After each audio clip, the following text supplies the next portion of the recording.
Let's make plantain meal. A lot of people call this Gizdodo, but I don't think if this my own qualify for Gizdodo. But all the same, I made Gizdodo for dinner. Come and join me. Alright guys, welcome back to my channel. Thanks for always tuning in. For those that keep watching, I love you so very much. Without you, there is no me. While we cook this Gizdodo, let's go back to the story I was telling you from the last food video I dropped, okay?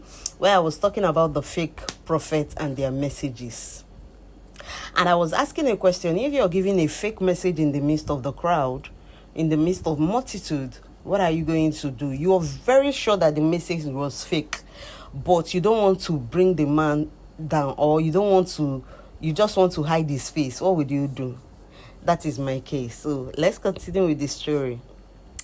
So when the man called me out in the midst of the people, he said the Lord gave me a message. I said, okay.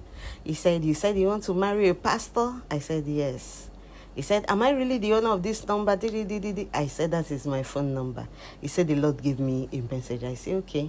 He now asked me in the midst of people, is that not my prayer? Is that not what I've been telling God? I said, that's what I'm telling God. The same prayer request I wrote and gave you with my phone number, you went to cram. But just because I don't want to push shame in your face, I just had to humor you. I just left it at that. Fast forward to a few years later, about 5 or 6 years later, then I was already married. I had 2 children already because my children came concurrently. Their age difference is not much. The other one was a year and the one was a year 9 months while I gave birth to the second baby. So there was no much space between my children. So I got married. I started selling fabrics. You know, all these are sample materials, beautiful materials. So on this fateful day, my husband called me. He said, do you know so Pastor Gene? Say yes. I've had an encounter with him in Aba. He said, and I don't really think I want to meet with him. He said, don't worry. The man is a strong, powerful man of God. All the messages he gave are coming to pass. He kept persuading me. He said, I want to bring him to come and pray in your shop. I said, I don't need this man. He said, don't worry, we'll bring him. I said, okay.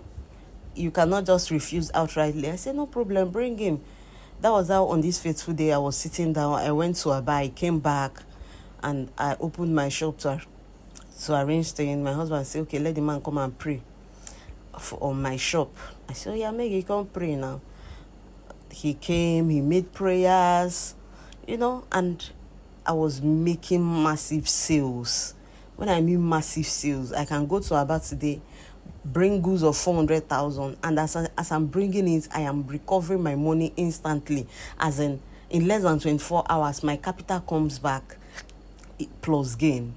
We'll continue this story in another episode. You know, this particular video is very short. Tell me, how would you love to have this meal? This meal was so delicious. Thanks for watching. Please share.